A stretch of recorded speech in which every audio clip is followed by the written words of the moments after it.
Praise the lord. మహాఘనుడు, మహోన్నతుడు, మహోన్నతమైన స్థలములలో నివసించువాడైన యేసు క్రీస్తు నామమునకు మహిమ కలుగునుగాక. మీకు అన్ని విషయములలో ఘనత కలుగునుగాక. తలగాను పైవారిగాను ఉందురుగాక. ఈ దినపు యేసయ్య జీవపు మాట. రోమీయులకు రాసిన పత్రిక 5వ అధ్యాయము 11వ వాక్య భాగము.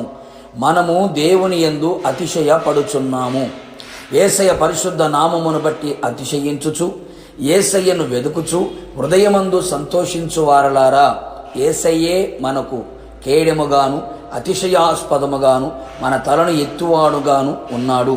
నా దేవుని ప్రియులారా, మనం ఎల్లప్పుడూ ప్రతి పరిస్థితులలో యేసయ్యే మనకు అతిశయమై ఉండాలి. ఆయన తప్ప మరొక అతిశయము మనకు ఉండరాదు. అతిశయ కారణము కనబడరాదు. అనేకులు అలాగే ఆత్మీయులు కూడా వారికి ఉన్న దానిని బట్టి, కలిగిన దానిని బట్టి అతిశయించి అంతమైపోవచ్చున్నారు, నష్టపోవచ్చున్నారు, ఆత్మీయతలో వెనకబడిపోవచ్చున్నారు, సాతాను మోసములో పడిపోవచ్చున్నారు. వారికి ఉన్న డబ్బును బట్టి, అందమును బట్టి, జ్ఞానమును బట్టి, కులమును బట్టి, అధికారమును బట్టి, ఆస్తి అంతస్తులను బట్టి, పేరు ప్రఖ్యాతులను బట్టి, వెండి బంగారములు మనులు మాణిక్యములను బట్టి, చదువును బట్టి, ఇలా అంతమైపోయే వాటిని చూచి అతిశయించుచున్నారు. ఇట్టి అతిశయము మనలో అణిచివేయబడునుగాక. ఆత్మీయులైతే వారికున్న తలాంతులను, వరములను, పాటగాడిని, వాయిద్యకారులను, ప్రసంగికుడను, ఇలా అనేక విషయములను బట్టి అతిశయపడుచున్నారు, విర్రవీగుచున్నారు. జాగ్రత్త దేవుని బిడ్డలారా. గర్వించిన వారు పైనుండి పడద్రోయబడి ఉన్నారు. గర్వించిన వారు గడ్డి మేసి ఉన్నారు. గడ్డించిన వారు పురుగులు పట్టి ఉన్నారు. కుష్ఠరోగులుగా మారి ఉన్నారు. ఇవన్నీ మనకు పాఠాలే కదా. మరింత జాగ్రత్త పడెదము. దినమెల్లా ఆయన పరిశుద్ధ నామమును బట్టి అతిశయపడెదము. రేపటి దినమును గూర్చి అతిశయపడకుము. ఏ దినమున ఏది సంభవించునో అది నీకు తెలియదు. ఆయన అహంకారుల అతిశయమును మానిపించే దేవుడై ఉన్నాడు.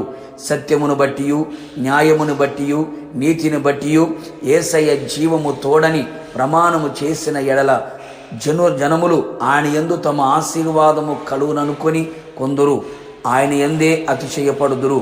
అతిశయించువాడు దేవుని బట్టి అతిశయింపవలెను. అనగా భూమి మీద కృప చూపుచు నీతి న్యాయములు జరిగించుచున్న యెహోవాను నేనే అని గ్రహించి నన్ను పరిశీలనగా తెలుసుకొనుటను బట్టియే అతిశయించవలెను అని లేఖనము సెలవిచుచున్న చక్కని మాట.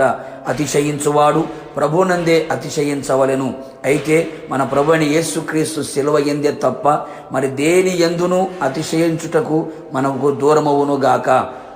కావున నా దేవుని ప్రియులారా, మన కొరకు ప్రాణం పెట్టి తిరిగి లేచిన యేసయ్య కొరకే, అలాగే ఈ స్థాయినిచ్చి ఈ స్థానమిచ్చి పరమును చేర్చే యేసయ్య యందే ఎల్లప్పుడూ అతిశయపడుచు మన ఆయన అతిశయ కారణముగా మారునుగాక.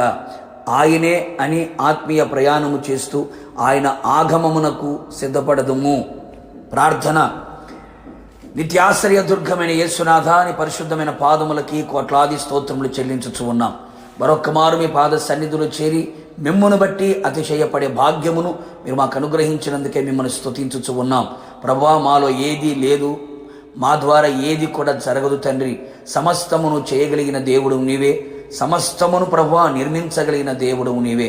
మా అతిశయ కారణము మీరే, మా అతిశయాస్పదము మీరే గనుక ప్రభువా ఎల్లప్పుడూ మీ యందు అతిశయపడుచు ఈ ఆత్మీయ ప్రయాణములు ముందుకు కొనసాగుచు మీ ఆగమమునకు సిద్ధపడినట్లుగా కృపదయ చేయమని, దేని యందు అతిశయపడకుండా మాలో అణిచివేయబడినట్లుగా కృపని మెండుగా దయచేయమని, మీ యందు అతిశయపడుచు ముందుకు సాగిపోయే కృప అధికముగా దయచేయమని యేసు నామములు అడిగి పొందుకొని ఉన్నాము తండ్రి. ఆమేన్. నిశ్చయముగా మీరును మీ కుటుంబ సభ్యులందరూ యేసయ్య యందే అతిశయపడుదురుగాక. God bless you.